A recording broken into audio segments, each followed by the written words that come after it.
commencer immédiatement. On a quand même un gros après-midi qui nous attend. Évidemment, je vous souhaite bienvenue à ce concours entrepreneurial agricole sur les traces de Louis Hébert. Vous allez voir, aujourd'hui, c'est une journée spéciale. C'est une grande première, donc c'est vraiment vous assistez à quelque chose qui débute. Donc, on vous souhaite la bienvenue. Je voudrais souligner la présence, tout d'abord, de Mme Jacinthe Gagnon, qui est présidente de l'UPA de la capitale nationale Côte-Nord, de Mme Joanne Martel, qui est directrice régionale du MAPAC de la capitale nationale, de M. Harold Noël, porte-parole de l'Entente et membre du Forum des élus, et de M. Jean Lambert, qui est le premier vice-président de l'UPA de Chaudière-Appalaches. On va aussi accueillir plus tard dans la journée Mme Suzanne Véraud, qui est membre du comité exécutif et présidente de la commission d'urbanisme et de conservation de la Ville de Québec. Et finalement, je voudrais remercier quelqu'un qui est parmi nous, qu'on n'aurait jamais cru pouvoir le voir en personne, M. Louis Hébert, qui s'est libéré de ses terres agricoles aujourd'hui. Louis Hébert.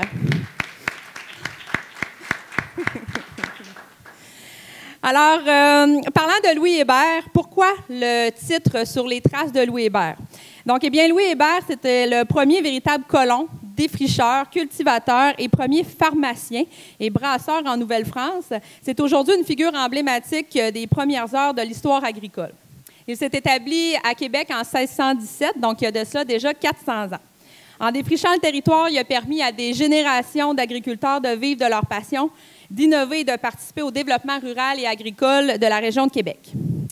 Maintenant, le concours s'est organisé, ça part quand même de loin, c'est organisé, chapeauté là, au jour le jour par le comité établissement transfert de la relève agricole de la capitale nationale. Je vais vous les présenter plus tard, là, vers la fin, on va les nommer toute la gang pour être sûr que vous voyez qui est à l'arrière de tout ça. Ça regroupe des organismes clés en développement agricole dans notre région. Et ce concours-là est financé par l'Entente sur le développement des activités agricoles et agroalimentaires de la capitale nationale et de la ville de Lévis, 2017-2019. Et cette entente-là regroupe 12 partenaires qui proviennent du milieu municipal, gouvernemental et agricole. L'objectif du concours, c'était de favoriser l'établissement et le démarrage des nouvelles entreprises sur le territoire de l'Entente et d'outiller les futurs entrepreneurs dans le développement de leurs projets. Les finalistes qui sont ici ont fait beaucoup de chemin depuis le début, depuis cet automne, pour arriver en finale. En effet, suite aux inscriptions, il y a eu des auditions qui ont eu lieu et pour faire finalement la sélection de 5 projets. Donc, ce que vous allez voir aujourd'hui, c'est 5 projets de démarrage d'entreprise pour s'établir dans notre région. Chaque finaliste, les 5 projets, ont reçu un accompagnement d'une valeur de 1 000 $ par un agroéconomiste pour préparer leur plan d'affaires. Donc, en plus, ils ont reçu cet accompagnement-là pour mieux les outiller, mieux les accompagner. Ensuite, les juges que vous voyez là, on va vous les présenter tout à l'heure, ont fait un travail d'analyse. Il y a déjà un travail d'analyse qui a été fait au niveau des plans d'affaires. Et maintenant, aujourd'hui, ils vont juger les candidats sur leur présentation devant le public. Donc, pour les candidats, déjà de participer à un concours comme ça, présenter un plan d'affaires, c'est quelque chose, mais en plus de devoir s'exprimer, présenter ça devant le public, c'est un autre défi. Donc, les juges vont pouvoir analyser aussi cet aspect-là de leur présentation.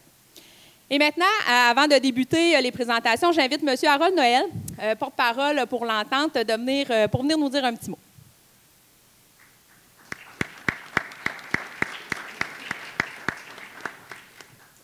Merci, Cathy.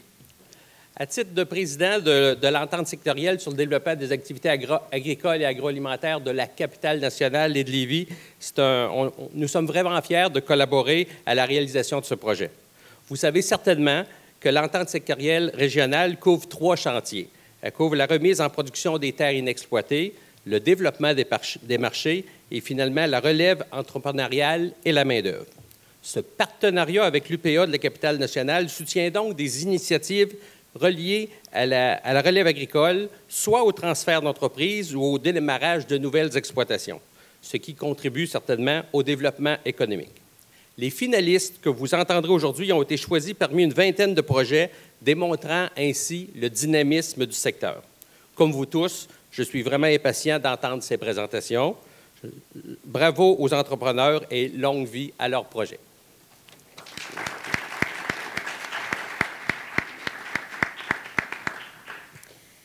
Alors, maintenant, je vais vous présenter l'animatrice de cet événement, Mme Hélène Raymond, qui est animatrice, journaliste et auteure. Madame Raymond consacre l'essentiel de sa vie professionnelle à raconter les gens, leur histoire et à faire connaître diverses réalités, en particulier celles de l'agriculture et de l'alimentation, à travers le regard et la réalité des artisans. À Radio-Canada, elle a animé les magazines radiophoniques D'un soleil à l'autre et Au cœur du monde.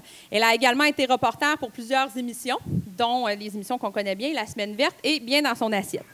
Elle collabore à quelques magazines, dont Gaspésie gourmande et Caribou, participe à des colloques à titre d'animatrice ou de conférencière et publie quelques ouvrages tels que Goût du monde ou Saveurs locales. Madame Raymond a reçu plusieurs prix et distinctions dans sa carrière, dont le titre de commandeur spécial de l'Ordre national du mérite agricole pour son travail de vulgarisation et d'information sur l'agriculture et l'alimentation auprès du public. Ça a été décerné par l'Assemblée nationale du Québec. Et le mérite spécial, Adélard Godbout, en reconnaissance de son apport exceptionnel au développement du secteur agroalimentaire québécois, décerné par l'Ordre des agronomes du Québec. Présentement, Mme Raymond est membre du conseil d'administration de l'UPA Développement international, qui travaille à protéger et à promouvoir la ferme familiale dans plusieurs pays du monde. Et elle est aussi porte-parole de la campagne de financement du Musée québécois de l'agriculture et de l'alimentation. Alors, mesdames et messieurs, je vous présente votre animatrice de la journée, Mme Hélène Raymond. J'ai oublié mes cartes de membre pour le Musée de l'agriculture. J'aurais pu en profiter. Bonjour.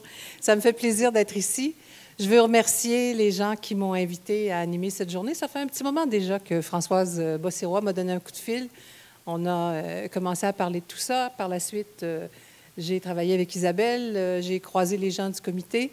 Je suis contente d'être ici. Je suis contente parce que pendant des années à Radio-Canada et encore aujourd'hui, j'ai parcouru les campagnes pour rencontrer des agriculteurs, pour mettre les pieds sur les fermes. Il y a des gens que je connais qui ont accepté généreusement de raconter leur histoire. Je suis contente parce que ce qu'on va vous présenter aujourd'hui, ce sont de nouvelles histoires. C'est des histoires de relève, analysées par une équipe de juges chevronnés.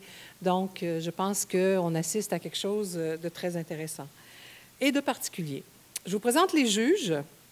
Madame Nathalie Gagné, qui est agronome, professeur en technique de gestion agricole au Cégep Lévis-Lauzon. Monsieur Charles Trottier, copropriétaire de la ferme AACAT, je ne sais pas si je le dis comme il faut, j'y vais comme ça, et de la fromagerie des Grondines, ça on connaît un peu mieux. Donc, la ferme est juste derrière la fromagerie. Monsieur Paul Lecomte, directeur général du Fonds d'investissement pour la relève agricole.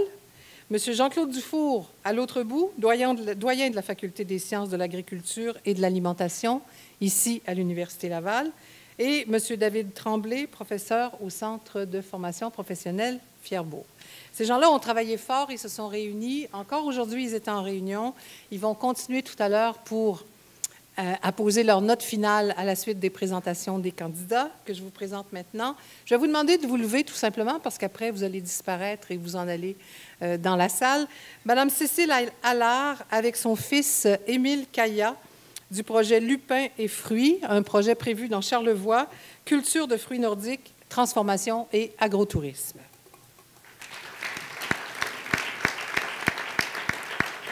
Monsieur Raphaël Dias, avec sa conjointe Claude Durocher, projet champignons de l'île, prévu à l'île d'Orléans. Monsieur Yann Chamberlain, du projet vignoble Le Jardin de la Simplicité, un projet qui s'annonce dans Charlevoix. Monsieur Rémi Carrier, l'agriculteur urbain, un projet prévu à Québec. Il est question de culture de fines herbes à domicile. Madame Audrey Beaumont-Drouin, le projet Les Jardins de la Petite Cochonne, c'est prévu à Lévis, maraîchage et élevage de porcs au pâturage. Alors, je résume rapidement les consignes à l'intention des participants que je n'ai pas eu l'occasion de rencontrer encore. Donc, il y a un total de 20 minutes par projet, par participant qui vous est alloué. Vous avez 5 minutes pour votre présentation. Il y a 15 minutes de réponse des juges. Le reste, là, c'est un petit flottement pour entrer, sortir de la salle et pour finir votre phrase, essentiellement. Sur mon iPhone, il y a un chronomètre à 5 minutes. Sur ma tablette, il y a le chronomètre des juges à 15 minutes. Alors, question d'être juste et équitable pour tout le monde, vous allez comprendre qu'une fois que les 5 minutes sont écoulées, il faut trouver une façon de finir votre phrase avec un point parce que ça s'arrête, et de la même façon pour la période de questions.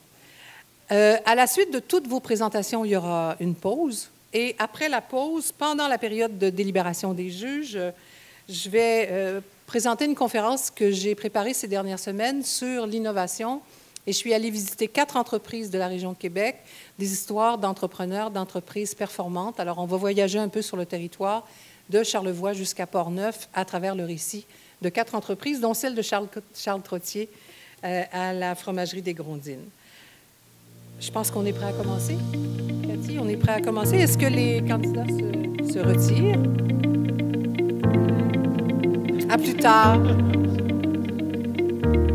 On va vous revoir tout à l'heure.